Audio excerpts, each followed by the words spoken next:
Dfid ICAI found there were concerns over 8 of the 24 case studies it considered. The Independent Commission for Aid Impact ICAI found that there were concerns over 8 of the 24 case studies it considered.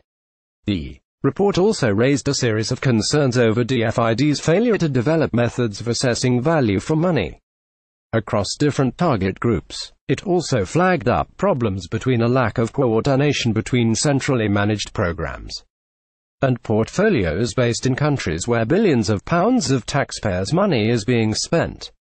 Senior Tory backbencher Philip Davies said, "This is yet another damning indictment of our overseas aid program. This is what happens when you guarantee a certain amount of money is spent every year. It means money is spent on programs which are not good value."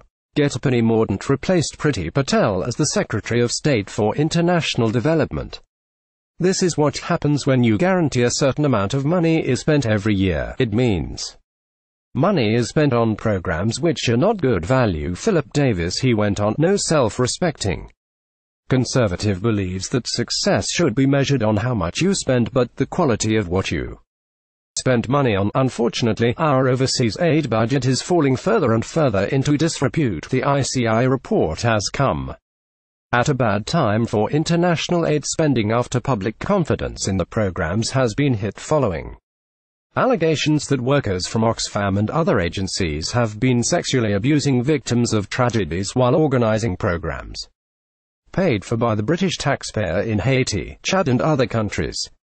There had already been question marks over spending in the last 2 years, with revelations that cash had gone on an Ethiopian version of the Spice Girls and been used to build luxury 5-star hotels. The ICAI report did not look into any of these cases but highlighted some concerns over £31 million that has been poured into birth control in Uganda. The report also raised concerns over Dfid's failure to develop methods of assessing value for money. It noted that more could be done to integrate value for money considerations into the design of the project. The report said, "In 8 of our 24 programs, we found that value for money indicators identified in business cases were not being monitored as planned. Lack of data can result in superficial analyses, and at times assessments appear to have been written in order to make a case for proceeding, rather than to test whether value for money is really being achieved." In its summary is also noted, the Department for International Development (Dfid) has yet to develop methods for assessing value for money across different target groups to inform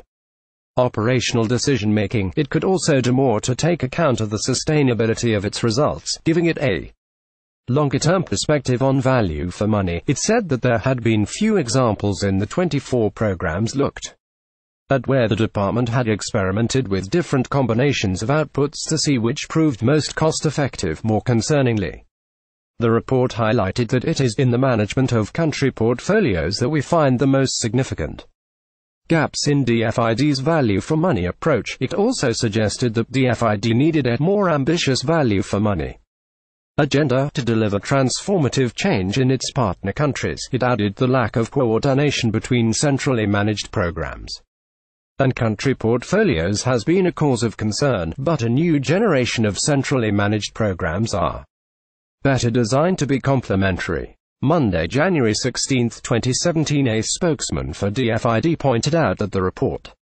recognized that the department has been a global champion for value for money in the aid sector and leading the rest of the world in pushing vital reforms through the international aid system. He said ICAI itself says that Dfid's diligence in driving value for money is improving the return on UK investment in aid, highlighting our efforts to ensure every single penny goes further to save lives and creates a safer, healthier, and more prosperous world, which is in all our interests. We are continuing to hold aid organizations to account by tying funding to performance, closing programs which fail to meet development objectives, and increasing efficiency savings.